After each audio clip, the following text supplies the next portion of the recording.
¿Cómo están? ¿Cómo andan? Muy bien, ¿vos? Bien, bien, todo bien. Acá, con ganas de conversar acerca de las películas que hemos estado viendo en este último tiempo. Sé que alguna estuviste viendo vos también. Sí. El cine como Así que, manifestación política, título, y el subtítulo serían dos películas específicas, Belén y La mujer de la fila.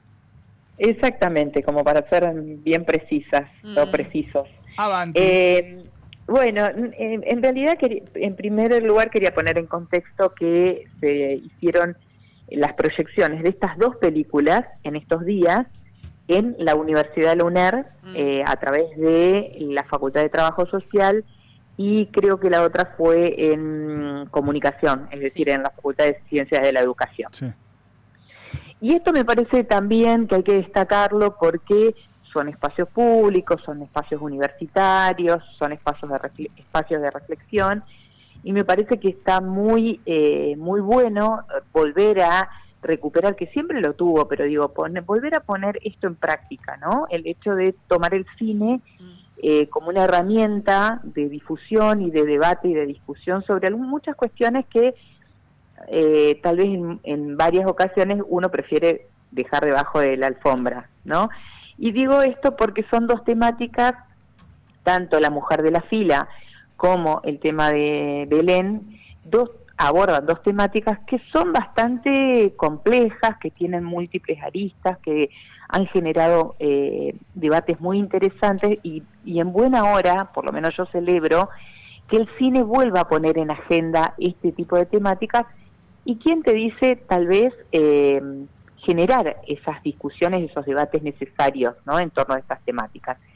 Y tuvimos oportunidad en el día de ayer de conversar con Camila Platé, que es la directora, la protagonista de Belén, que es el film que produjo Dolores Fonsi, que lo dirigió y también lo actúa en esta película, que habla sobre la historia de Belén, es el nombre ficticio que se utilizó para hacer visible todas las inequidades y la injusticia que se cometió en torno de una joven tucumana que en 2014 tuvo un aborto espontáneo y que fue presa en estas circunstancias, sí, sin que pudiera mediar ninguna cuestión de un juicio respetuoso de sus derechos, de poner en consideración justamente tantas de las cosas que sucedieron en ese momento, ¿no?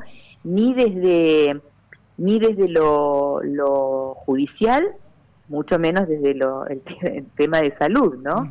Y esto se dio, esta proyección de la película Belén, como decíamos, dirigida por Dolores Fonsi, se dio en el marco del aniversario de los 20 años de la campaña nacional por el derecho al aborto legal, seguro y gratuito, que sabemos que ya es ley, pero que motiva la reflexión justamente y reactiva el debate sobre todo lo que tiene que ver con la criminalización de este tipo de casos y de este tipo de situaciones que son emergencias obstétricas, ¿no? Y cómo ahí también, por todo un entramado que hay, se establece lo que llamamos violencia institucional, porque, bueno, se las ha mandado a prisión a muchas mujeres, se sigue mandando a prisión a mujeres por el hecho de haber tenido un aborto espontáneo. Hoy con la ley también en muchas situaciones se da que se las criminaliza, ¿no?, de alguna manera. Y a través de distintas voces, también tuvimos la oportunidad de escuchar las repercusiones que tuvo la proyección de esta película ayer en el programa Y de repente la noche, que vamos a emitir el domingo aquí en Radio Costa Paraná. Recuperamos de qué manera había impactado en las personas que vieron la película, y los testimonios son realmente increíbles, ¿no? En relación a cómo esto vuelve a poner en agenda todo lo que puede llegar a atravesar una mujer, sobre todo las mujeres de los sectores populares, las mujeres pobres, que en muchos casos a veces ni siquiera saben que están embarazadas, y cómo en este caso en un hospital público, médicos y los funcionarios judiciales lo que hicieron fue vulnerar todos los derechos, por lo cual fue acusada de homicidio agravado y pasó más de 2 años presa hasta que la Corte Suprema de la provincia de Tucumán, volvió a analizar el caso y la absuelve tras la intervención de algunas abogadas, como el caso de Soledad Esa. Esta película está basada también en el libro de Ana Correa, que toma este caso, y que, bueno, a través de esta presentación, lo que podemos ver es el cine como una herramienta política, ¿no? Como una herramienta que nos vuelve a poner en situación de discutir estas cuestiones. Y ayer, en esta entrevista con Camila Platé, ella revaloraba, ¿no? Revalorizaba esto que tiene que ver con la posibilidad de que el cine, tal vez, ella decía, tal vez el cine hace en una hora y media, una película, logra movilizar y sensibilizar lo que tal vez en una campaña lleva muchos años o lleva mucho tiempo. No, Y me pareció toda una definición, ¿no?, en torno a este tema. sí. Incluso porque hubo gente que fue a ver la película, mucha gente que fue a ver la película, que no viene participando en la campaña nacional por el aborto o no ha estado en las manifestaciones que se dieron a lo ancho y a lo largo del país. Claro. Vos sabés que pensaba, Sandra, también, yo todavía a esta película no la pude ver, a Belén, porque estuvo creo que muy poquitos días en cine y justo el día que se emitía en la facultad, nada, me coincidía con trabajo, así que complicadísimo. Pero pensaba, ¿no?, en cómo efectivamente, bueno, vuelve a depositar la mirada sobre un tema que efectivamente sigue siendo algo muy específico y muy concreto en la vida de las mujeres. No es que desapareció. No, claro. ¿No? Y esa Se dejó de justamente hablar de esto, pero no es que desapareció. No, exactamente. El gran problema que existe es que aún con la ley de interrupción voluntaria del embarazo, con la ley de interrupción legal del embarazo, estos casos siguen existiendo y se siguen dando. Hay un podcast muy interesante hecho por un conjunto de compañeras periodistas de la red, que integro la red de periodistas a nivel federal, que este podcast se llama Presas por Parir. Claro. Está la página incluso, Presas por Parir, que habla justamente de esto, de esta realidad, ¿no? Que, como decía, criminaliza sobre todo a las mujeres que no tienen recursos o que ya no tienen incluso el conocimiento de los derechos que las asisten. ¿No? Entonces me parece que es importante remarcar, en primer lugar, que hay leyes, ¿no? Que hay leyes que la sanción de la ley 27.610, que es la de interrupción voluntaria del embarazo, lo que hay que hacer es exigir que se cumpla y justamente mostrar que hay mecanismos, ¿no?, que debiera haber políticas públicas que garanticen esto. Eso por un lado, ¿no? Y por el otro también las organizaciones como movimientos feministas y demás que están detrás de este tema, acompañando, asistiendo también legalmente, las abogadas feministas, bueno, todo esto que me parece que es interesante de remarcar, y cómo la película vuelve a poner en escena una película que además va a estar representándonos en los premios Oscar, ¿no? Va a representar al cine argentino en los premios Oscar y que ha sido ovacionada en distintos festivales, así que quiero destacar esas dos cuestiones, un cine de calidad, cine argentino. Aprovecho para preguntarte, corriéndome el tema central de la columna, como peli, ¿la ves con chance para el Oscar? A mí me parece que sí, Mirá. Está muy bien narrada.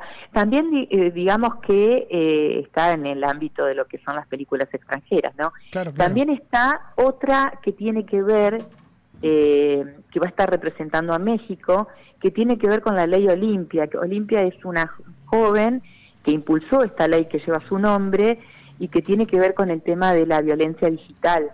Ella había sido extorsionada con videos íntimos e impulsó toda una campaña que tiene que ver con la violencia digital, logró la sanción de esta ley, una ley que además fue sancionada también en nuestro país, y la historia de Olimpia va a ser llevada también en un film que también va a estar representando, no sé en qué categoría, pero también está seleccionada. Ahí. Me parece que esto es un tema interesante, y el otro tema que quería contarles es que también en el día de ayer fue una noche de cine, podríamos decir, porque también tuvimos oportunidad de hablar con Benjamín Ávila, que es el director de La Mujer de la Fila, otra película que recomiendo, que tiene que está ficcionada también en torno de otros testimonios de mujeres, que son aquellas que van a visitar a sus familiares que están en la cárcel. Y ahí hay mucho para hablar y para analizar y para pensar, que trae también la película, ¿no?